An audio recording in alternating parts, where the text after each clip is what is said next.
वो निरस्त कुहकम, माया के पति, माया का कोई प्रभाव वहाँ नहीं है, माया का वहाँ किसी प्रकार से महाराज ये प्रवेश ही नहीं। जो माया संसार को अपने प्रपंच में फंसाए हुए तो निरस्त, वहाँ तो माया का महाराज प्रवेश तक नहीं है। सत्यम परम धीमहि, ऐसे उस परम सत्य परमात्मा का हम ध्यान करते हैं। आगे कहा, यहाँ जिस धर्म की चर्चा भागवत में है ये लोक धर्म नहीं है, लौकिक धर्म नहीं है, तो धर्म प्रोचित कैत्रवोत्र परमो निर्मत्सराणाम सताम, ये मत्सर रहित महापुरुषों का विषय है, जहाँ की केवल सुकृति जनों का ही प्रवेश है। जिन्होंने बहुत सारे धर्म किए होंगे, पुण्य किए होंगे, सुकृत किए होंगे, उनका ही यहाँ प्रवेश है। और जब इसमें प्रवेश करते हैं तो कथा के श्रवण करते ही शुश्रूषभिर्दक्षणात्, कथा को सुनते ही परमात्मा हृदयवरुध्यते, हृदय में आकर के अवरुद्ध हो जाते, माने बंद हो जाते हैं। परमात्मा चाहने पर भी ऐसे भक्त के हृदय से निकल नहीं पाते। इसलिए कहा क्या, भागवतामृत जो है, भागवतामृत कैसा है, इससे कभी तृप्ति नहीं हो सकती और ना होनी चाहिए।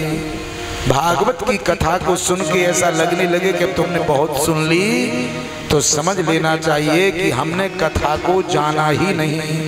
कहते हैं क्या, कैसी है भागवत की कथा, निगम कल्पतरोर गलितम फलम सुखमुखादमृतद्रव संयुतम पिबत भागवतम रसमालयम मुहुरहो रसिका भुवि भावुका। ये वेद रूपी वृक्ष का पका हुआ फल है, पका हुआ फल है। और इस फल की एक विशेषता है, जैसे आम में फल लगा हो, जब कच्चा होगा तो खटाई होगी उसमें, खटाई के कारण खाया नहीं जाएगा, और जब वो पक जाएगा तो महाराज पकने पर इतना मीठा हो जाएगा कि वो रसाल है। वृक्षों के फलों में रसों का राजा है रसाल, आम। अच्छा, पक जाने के बाद यदि कोई तोता कोयल उसको काट और दे, जूठा कर दे, फिर तो उसकी मिठास का कहना ही क्या है। इसी प्रकार से ये भागवत भगवान का फल है। कैसा, बोले वेद रूपी वृक्ष, तो वेद रूपी वृक्ष में लगा हुआ भागवत का फल, और इस फल को एक तोते ने जूठा किया। और आम के अंदर तो दो चीजें हैं, बाहर छिलका और अंदर गुठली, दो को छोड़ना पड़ता है, रस रस को चूस लेते हैं। लेकिन भागवत के अंदर ना तो गुठली है और ना बाहर छिलका, ये तो रस का समूह है, इसमें त्यागने के लिए कुछ नहीं है। और इसको भी एक तोते ने काटा हुआ है। वो तोता कौन है, सुख मुखाद अमृतद्रव संयुतम, तोते की चोंच में अमृत होता है, तो अमृतमयी चोंच से स्पर्श कर दे तो मिठास कई गुना बढ़ जाती है। उसी फल की जो वृक्ष में लगा है, वो सामान्य स्थिति में जितना मीठा है उस वृक्ष का स्वाद, उस फल का, उस वृक्ष में लगने वाले का, यदि कहीं कोई तोता उसको जूठा कर दे, कोयल काट दे, तो कई गुना मिठास बढ़ जाती है। ऐसे ही इसको भी सुखदेव रूपी तोते ने जूठा किया है। ये सुखदेव रूपी तोते का जूठा है। अब विचार कीजिए, यदि कोई व्यक्ति भोजन कर रहा हो, 10-5 लोग उस कतार में बैठ के भोजन कर रहे हैं, और एक गिलास को चबाए, और चबा के जब उसे गटकने का समय आया, निगलने का समय आया, और उस समय वो गद्दी पे निकाल के रख ले, अंदर न ले जाए, तो जो भोजन कर रहे हैं उनसे भोजन होगा? नहीं होगा, पलटी आने लगा। अरे कहाँ से एक अघोरी को बिठा लिया अपने बीच में।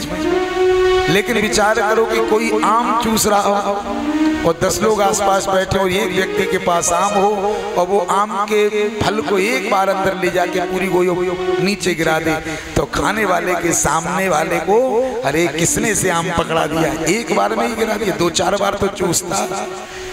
और यदि कहीं वो आम को सामने चूसे, 4 बार उसकी गुठली को अंदर ले जाए, मुंह में फिर बाहर निकाले, तो सामने वाले को घृणा होगी कि उसे भी लगा मुझे भी मिल जाए।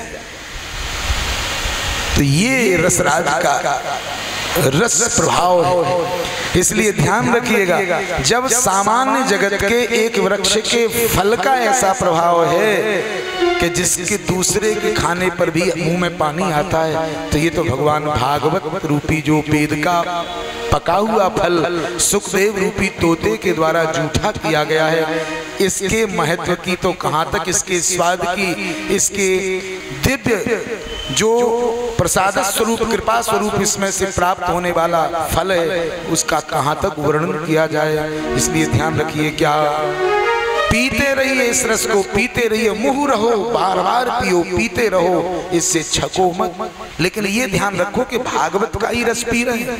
आज के समय में कथाओं के नाम पर अधिकतर इधर उधर की चर्चाएं नाच गान होकर के 7 दिन पूरे हो जाते हैं, नाम भागवत सप्ताह का हो। भागवत जीवन में व्यक्ति एक बार सुन ले तो 3 स्थितियां जीवन में होती हैं। क्या?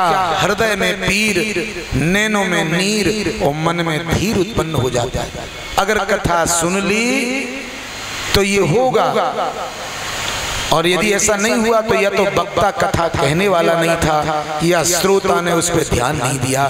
नहीं तो हृदय में पीर किस बात की होगी? बोले पीर माने वेदना, कष्ट इस बात का होगा कि इतनी आयु हमारी निरर्थक निकल गई, लड़ाई झगड़ों में, ईर्ष्या द्वेष में ये समय हमने गमा दिया आज तक का। अरे परमात्मा, हम नहीं जानते थे कि इतना अमूल्य शरीर को प्राप्त किया है। इस शरीर को पाकर के भी हम केवल ईर्ष्या द्वेष में जीवन व्यतीत करते रहे। अब लो नसानी अब ना नसई हो, जो हुआ सो हो गया। लेकिन अब इस जीवन को निरर्थक नहीं जाने देंगे, अब किसी के ईर्ष्या द्वेष लड़ाई झगड़े में नहीं जाने देंगे। तो हम भगवान के और सब भगवान के हैं।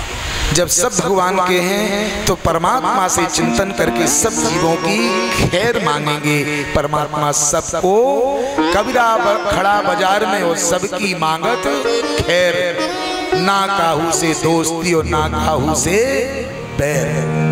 इसलिए ऐसा जीवन जिएंगे तो हृदय में पीड़ा इस बात की होगी कि आज तक का समय हमारा उचित नहीं निकला।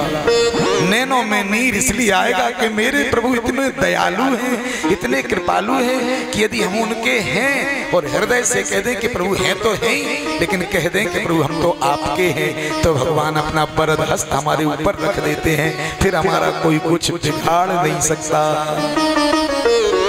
उनकी कृपालुता का स्मरण करके, उनके दिव्य चरित्रों को श्रवण करके हमारे नैनों में नीर आया और मन में धीर। जो मन मानता नहीं है, निरंतर इधर यत्र तत्र भागता रहता है, भगवान की रूप माधुरी, भगवान की कथा, भगवान के नाम संकीर्तन का आश्रय लेकर के रूप माधुरी का पान करेगा तो मन का भटकाव ही समाप्त हो जाएगा। प्रेम से बोलो राधे राधे राधे राधे। इस प्रकार से आगे कहते हैं, ऋषियों ने कहा कि भगवान कृपा करके हम कुछ निवेदन करते हैं, उनका उत्तर दीजिए। तो 6 प्रश्न ऋषियों ने यहाँ किए हैं। श्री सूत जी से क्या प्रश्न किए हैं? किम श्रेयः शास्त्र सारः का स्वावतार प्रयोजनो, किम कर्म कीवताराश्च धर्माकं शरणं गता। ये 6 प्रश्न ऋषियों ने किए। पहला प्रश्न है कि इस मानव शरीर को जिसने पा लिया, स्त्री पुरुष या नपुंसक, ये शरीर जिनको मिल गया, इस शरीर की वास्तविकता सार्थकता क्या है? इस शरीर का सफल होना क्या है? मनुष्य शरीर को पाकर के ऐसा क्या करें कि इस मनुष्य शरीर का पूर्ण फल मिल जाएगा कि चलो मनुष्य बने थे, उसका फल हमें मिल गया। दूसरा प्रश्न किया, शास्त्रों का सार क्या है? इतने शास्त्र हैं, ये संपूर्ण सिद्ध ग्रंथों का सार क्या है? और स्वावतार प्रयोजनम। तीसरा प्रश्न किया कि परमात्मा अवतार क्यों लेते हैं, अवतार का कारण क्या है? चौथा प्रश्न किया, किम कर्म, कर्म किसे कहते हैं, कर्म क्या है? हम निरंतर कर्मों को करने में लगे हैं, लेकिन वास्तविक कर्म है क्या? केवताराश्च, भगवान के 5वें प्रश्न में पूछा कि कितने अवतार हुए, ये बताओ।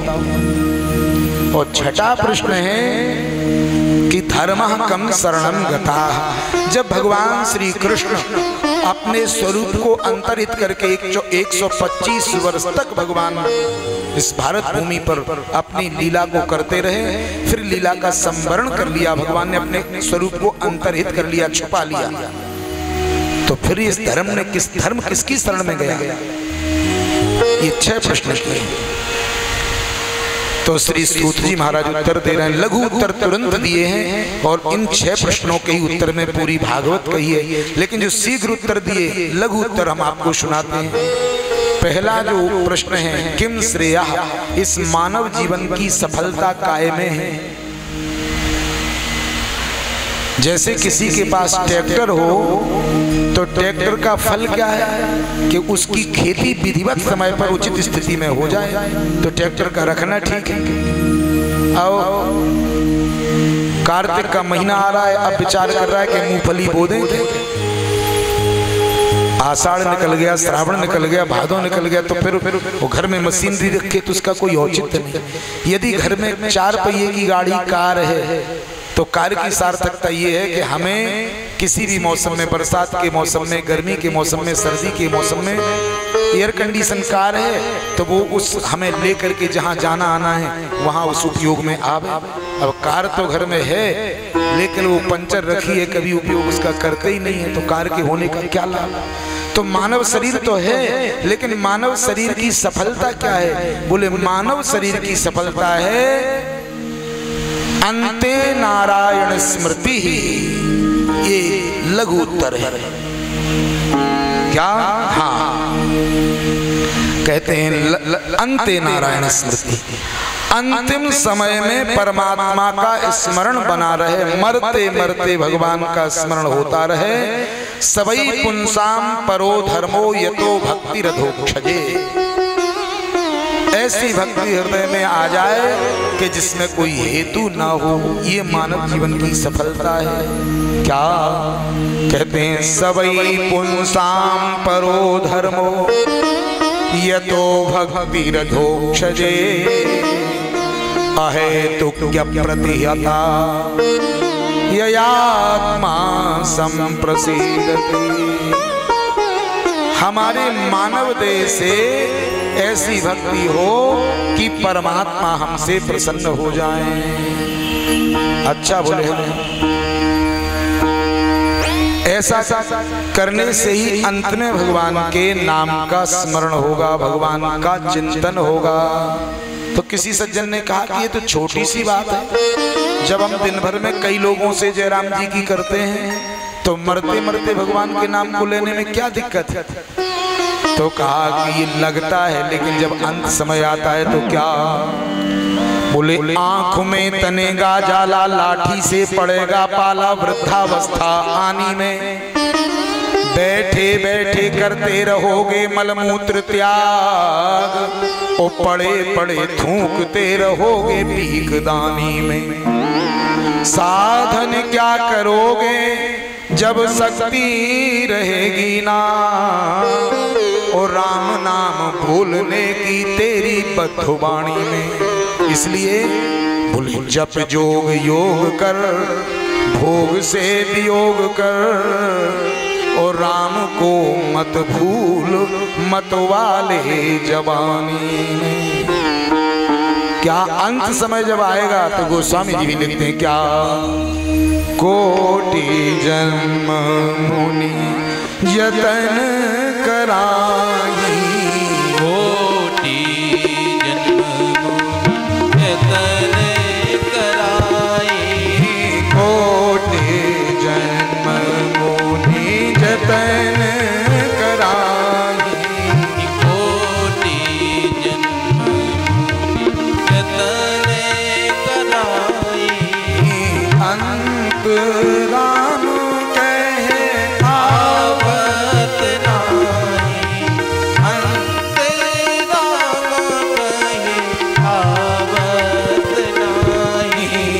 कोटि जन्म मुनि कोटि कोटि जन्मों तक बड़े बड़े सिद्ध पुरुष अपने प्रयास से भगवान का नाम ले ले करके महाराज खूब जप जप करते, अनेक सिद्धियों को प्राप्त कर लेते हैं, लेकिन अंतिम समय देह त्याग के समय भगवान के नाम का उच्चारण उनसे भी होना बड़ा मुश्किल होता है, दुरूह होता है, या राम कहना आना बड़ा मुश्किल है। तो हम तो संसार की ही निरंतर चिंतन और क्रिया आदि में फंसे जीव हैं, कैसे संभव है कि अंतिम समय में भगवान का नाम निकल जाएगा। इसलिए अंते नारायण स्मृति के लिए निरंतर भगवत चिंतन करना हमारा धर्म है। जो भी क्रिया करें, जो भी कार्य में संलग्न रहें, उसमें भगवान का चिंतन करते रहें। और कहते हैं शास्त्रों का सार क्या है? तो बोले शास्त्रों का सार है 4 वेद 6 शास्त्रों में बात मिली है 2, और सुख दीन है सुख होत है, और दुख दीन है दुख हो। ये शास्त्रों का सार है। गोस्वामी जी लिखते हैं परहित सरिस धर्म नहीं भाई, वो पर पीड़ा सम नहीं थमाई। दूसरे को सुख देने के बराबर कोई पुण्य नहीं, और दूसरे को सताने के बराबर कोई पाप नहीं। इसलिए ध्यान रखिएगा, अष्टादश पुराणेषु व्यासस्य वचनं द्वयम् परोपकाराय पुण्याय पापाय परपीडनम। दूसरे को सुख देना ही पुण्य है और दूसरे को कष्ट देना ही पाप है। तीसरा प्रश्न, स्वावतार प्रयोजनम, भगवान के अवतार का कारण क्या है? भगवान क्या हिरण्याकश्यप, हिरण्याक्ष, रावण और कंस, दंतवक्र, शिशुपाल आदि का अंत करने आते हैं क्या? बोले नहीं, भगवान दुष्टों के लिए अवतार नहीं लेते। तो भगवान के अवतार का कारण अवतारः सताम रक्षा, भगवान सत्पुरुषों की रक्षा के लिए आते हैं। यदि रावण आदि, हिरण्याकश्यप, हिरण्याक्ष, कंस, दंतवक्र, शिशुपाल आदि को परमात्मा चाहें तो एक संकल्प में ऐसे अनंत जो है दुष्टों का संहार कर दे, अंत कर दे, तो अवतार क्यों लेते हैं? तो कहा इसलिए भगवान का अवतार सत्पुरुषों की, संतों की, सदाचारियों की, धर्मात्माओं की रक्षा के लिए होता है। विप्रधेनु सुर संत हित लीन मनुज अवतार, निज इच्छा, वो भी ये नहीं कि भगवान की कोई बाध्यता है, अपनी इच्छा से निज इच्छा निर्मित तनु। भगवान का शरीर हमारा और आप जैसा नहीं है कि भगवान माँ के गर्भ से जन्म ले, फिर छोटे हों फिर बड़े हों, नहीं। भगवान तो चतुर्भुजी नारायण के रूप में प्रकट हुए, लेकिन माता कौशल्या और माता जो है देवकी ने प्रार्थना की कि संसार हंसेगा कि 7 फुट का 4 हाथ वाला बेटा शंख चक्र गदा पद्म लेकर के वस्त्रों से सुसज्जित होकर के माता कौशल्या या देवकी के गर्भ से जन्मा है। निंदा होगी और हमें भरोसा नहीं होगा कि बेटा हुआ है। इसलिए कृपा करके छोटे हो जाओ तो सुन बचन सुजाना, रोदन ठाना होए बालक सुरभूपा। भगवान छोटे हो गए। देखिए, हम तो चाहते हैं कि नए बच्चे कथा श्रवण करें, क्योंकि जिनका जीवन अब बीता ही जा रहा है उनको कथा सुनने से इतना लाभ नहीं है जितना बच्चों को कथा सुनने से लाभ होगा। क्योंकि जिनको पूरा जीवन जीना है, यदि वो कथा में बैठ के कथा का श्रवण करेंगे तो जीवन जीने का तरीका मिल जाएगा। जीवन जीने में जो आवश्यकता है वो मार्ग मिल जाएगा, और फिर वो पूरा जीवन इतना सुखद होगा कि ये जितने द्वंद्व हमें जीवन में दुख देते हैं उन द्वंद्वों से हम दूर हो जाएंगे। बड़ा सुखद जीवन होगा। लेकिन क्या किया जाए, अब सदग्रंथ पढ़े नहीं जाते आजकल घरों में। टीवी पे कोई अच्छे धार्मिक चैनल आवे, अधिकतर उनमें भी इतनी विकृति कर दी गई कि बहुत कम लोग हैं। जैसे श्री रामानंद सागर जी महाराज ने कितना सुंदर सीरियल दिए, प्रयास किया उन्होंने कि शास्त्रों की चर्चा यथावत रखी, लेकिन अब तो मनोन्मुखी लोग हो गए। कई प्रकार से लीलाओं को शास्त्र के मत के अलावा भी अपने मत को प्रकट करके देने लग गए। तो भ्रांतियां होती हैं कि सत्यता क्या है। इसलिए ये कथा के माध्यम से हमें पढ़ने से जितना अनुभव नहीं होगा जो कि कथा श्रवण करने से होता है। तो देखिए, यहाँ भगवान का अवतार अपने भक्तों के लिए होता है, ना कि दुष्टों के लिए। अवतारा सताम रक्षा। तो भगवान के अवतार कितने हुए? किम कर्म, कर्म किसे कहते हैं? ये चौथा प्रश्न है, कर्म किसे कहते हैं? तो कर्म के विषय में कहा कि कर्म वही है जिसको करके व्यक्ति कर्म बंधन से मुक्त हो जाए। ऐसा कर्म करे कि कर्म का बंधन न हो। तो कहा कि ये कर्म बंधन कैसे छुटाया जा सकता है?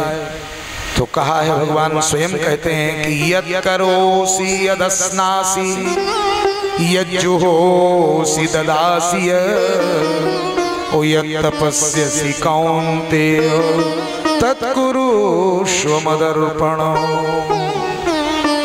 जो खाते हो, पीते हो, लेते हो, देते हो, करते हो, वो सब कुछ भगवान को अर्पित करते चलो, तभी कर्म बंधन से मुक्त हो पाओगे।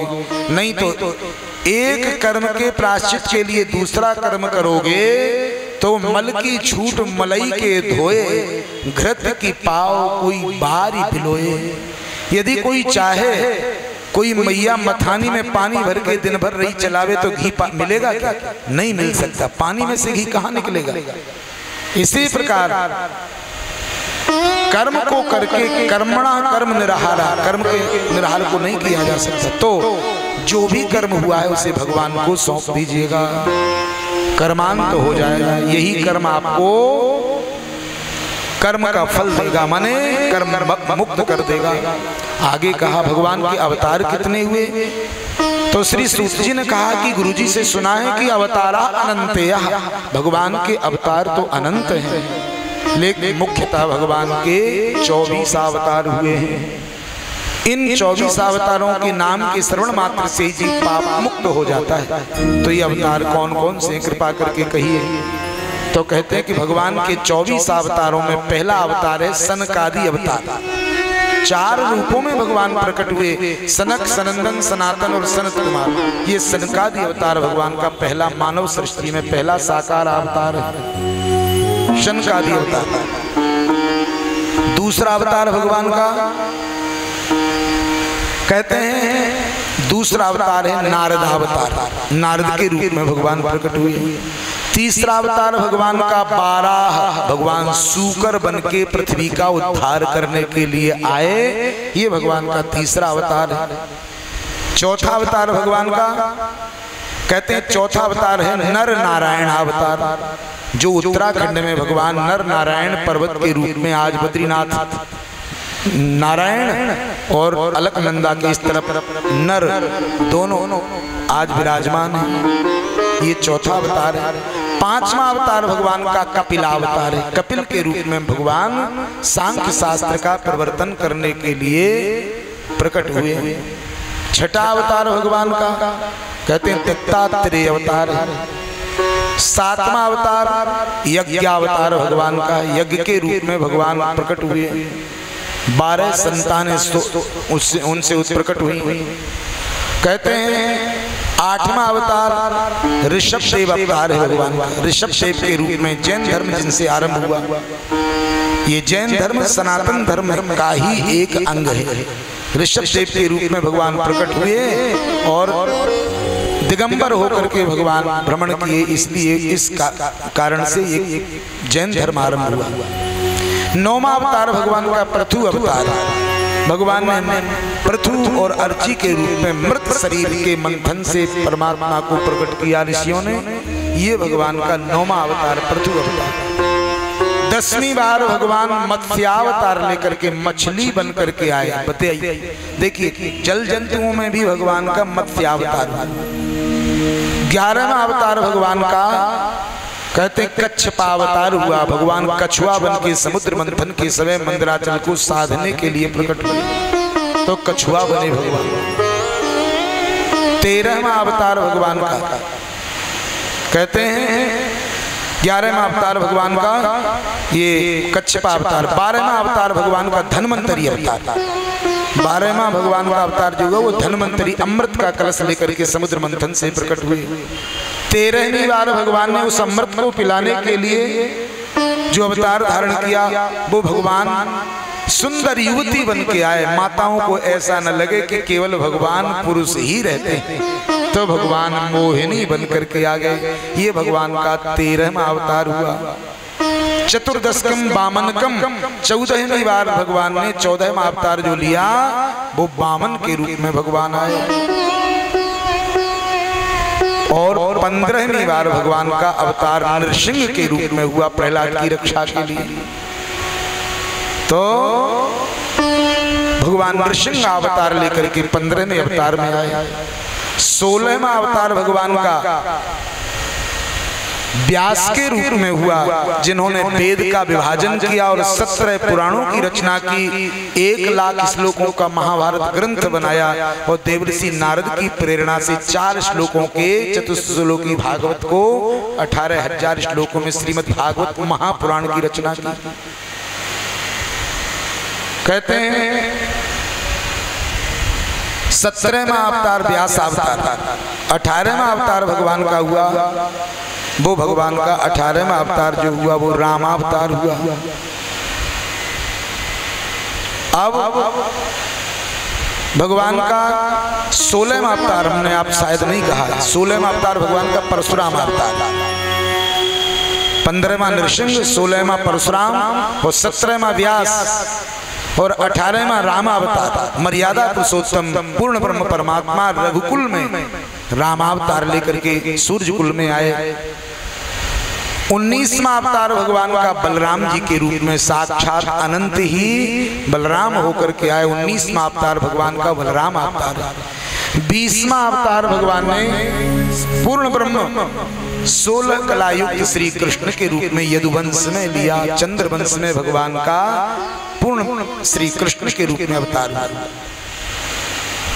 21वां अवतार भगवान का हंस अवतार, ब्रह्मा को गुह्य ज्ञान देने के लिए भगवान ने हंस के रूप को धारण करके दिव्य ज्ञान प्रदान किया। 22वां अवतार भगवान ने वेदों की रक्षा के लिए हयग्रीव अवतार लिया और वेदों की रक्षा की। 23वां अवतार भगवान ने बुद्ध के रूप में लिया। जब सनातनी कुछ लोग कुमार्गी होने लगे, धर्म में शिथिलता देखी, धर्म के प्रति ह्रास देखा, तो भगवान ने बुद्ध के रूप में अवतार लिया और 23वां अवतार भगवान बुद्धावतार लेकर के आए और एक नई शाखा बौद्ध धर्म की चला दी। 24वां अवतार भगवान का कल की अवतार इसी मन्वंतर में होना है।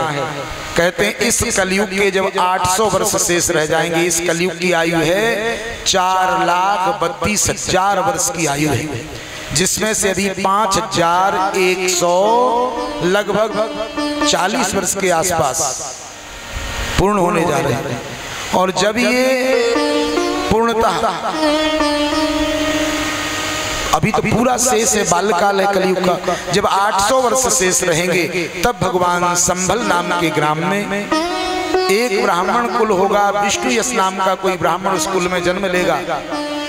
उनके यहाँ कल की अवतार लेकर के आएंगे और अश्व पर माने घोड़े पर सवार होकर के परमात्मा खड्ग को धारण करेंगे और दुष्ट दुराचारी कुमार्गी विधर्मी जो सनातन धर्म का विखंडन करने वाले हैं उनका अंत करके परमात्मा सनातन धर्म की पुनर्स्थापना करेंगे और भगवान श्री कल्कि के द्वारा पुनः सतयुग का आरंभ किया जाएगा। बोलिए भागवत भगवान की जय। इस प्रकार से ये 24 अवतारों की चर्चा की गई है। किम श्रेया शास्त्र सारा स्वावतार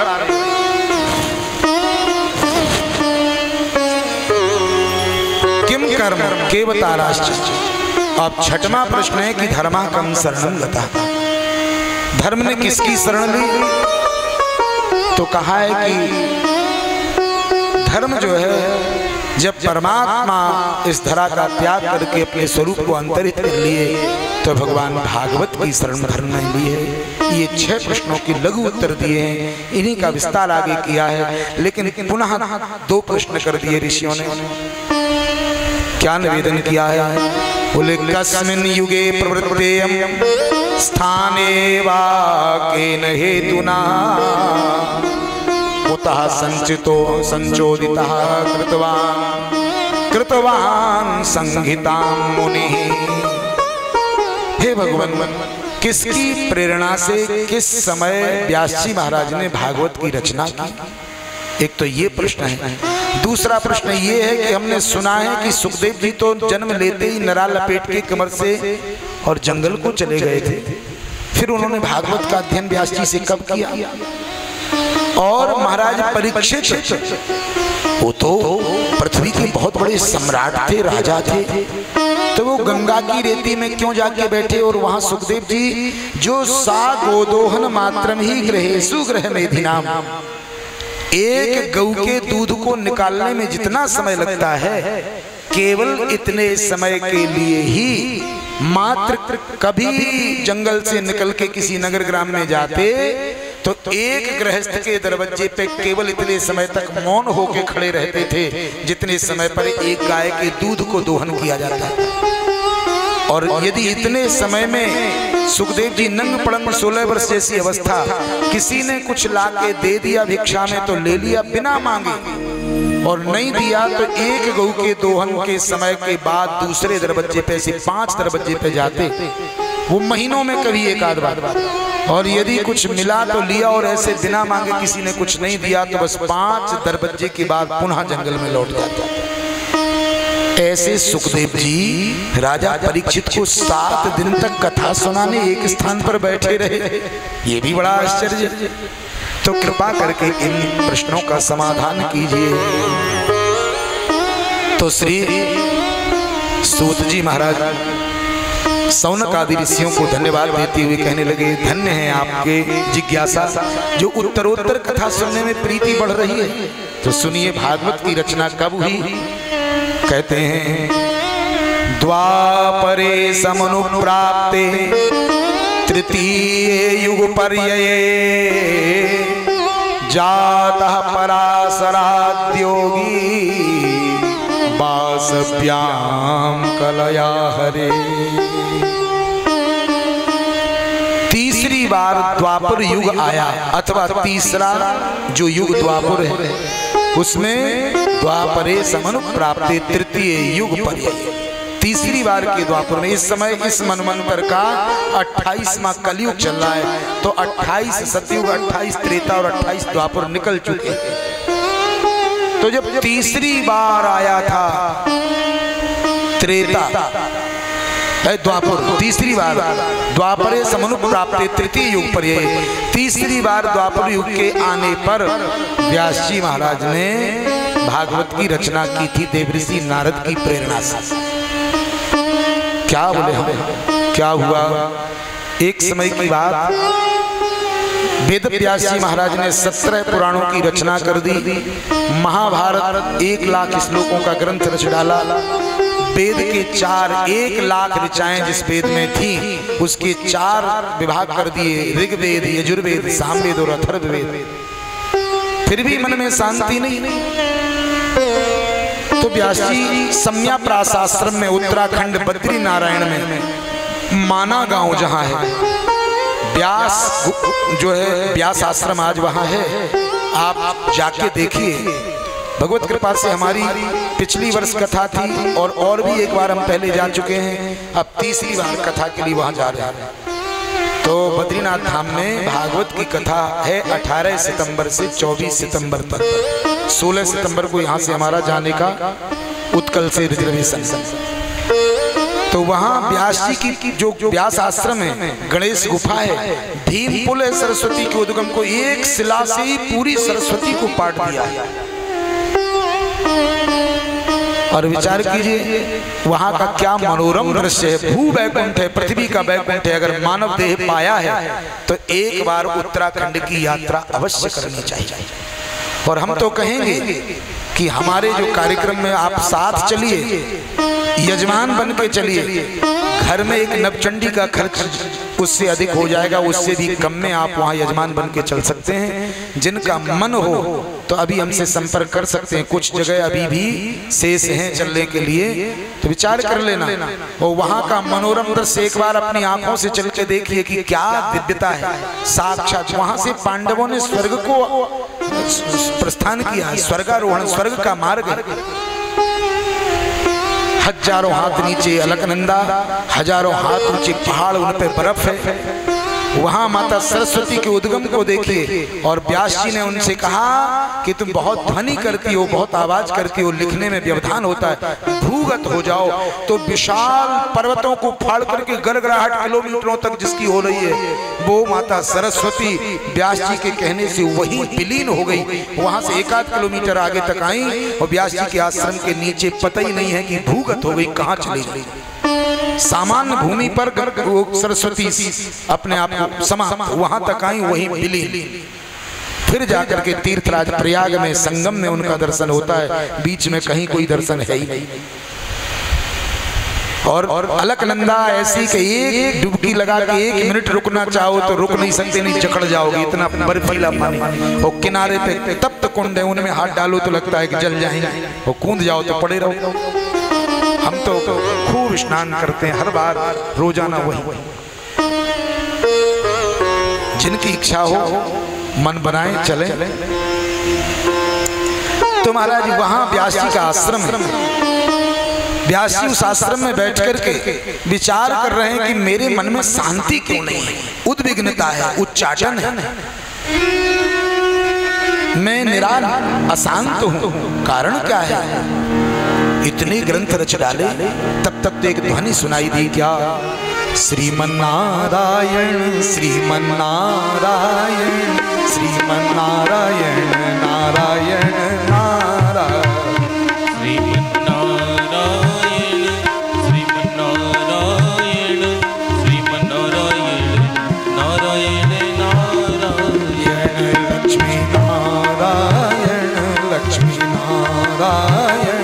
लक्ष्मी नारायण नारायण नारायण नारायण लक्ष्मी नारायण लक्ष्मी नारायण लक्ष्मी नारायण नारायण नारायण बद्री नारायण नारायण नारायण बद्री नारायण नारायण नारायण नर नारायण नारायण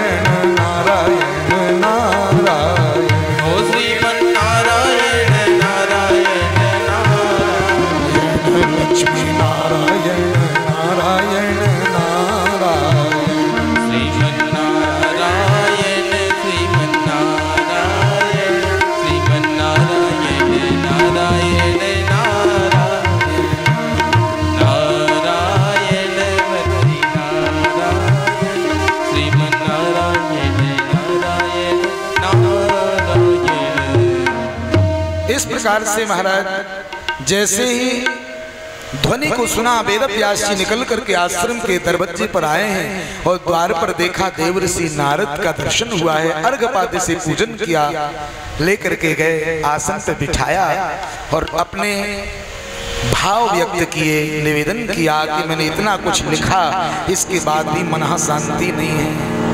तब तो महाराज देवर्षि नारद ने कहा कि हो भी कैसे सकती है, हे वेद व्यास जी, आपने 17 पुराणों की रचना की, महाभारत की रचना की, वेदों का विभाजन किया, इसके बाद भी आपने अभी तक कोई ऐसी त्रिवेणी की धारा नहीं बहाई जिसमें भक्ति, ज्ञान और वैराग्य का समन्वय हो, समावेश हो। और जब तक भक्ति, ज्ञान और वैराग्य नहीं होगा तब तक शांति जीवन में हो नहीं सकती। आपने अभी तक केवल पुरुषार्थ चतुष्टय की ही चर्चा की है, धर्म, अर्थ, काम और मोक्ष, केवल इन्हीं की चर्चा करते रहे और इनमें शांति नहीं होती। यदि धर्म भी करना है तो अर्थ की आवश्यकता है, अर्थ के संग्रह को उद्यम करना पड़ेगा। कहां से प्राप्त करें? सुमार्ग से धन आवे धर्म के लिए। अब अनेक प्रकार की कामनाएं जीवन में हैं और मोक्ष की इच्छा, ये सब चाह ही तो है। और जब तक चाह है तब तक शांति कैसे हो सकती है? शांति कब होगी? बोले चाह गई चिंता गई, ओ मनुआ बेपरवाह, ओ जिनको कछु न चाहिए सो साहंसा सा। साहूकारों के साहूकार होते हैं वो जिनकी चाह चली जाती है। और चाह कब जाती है?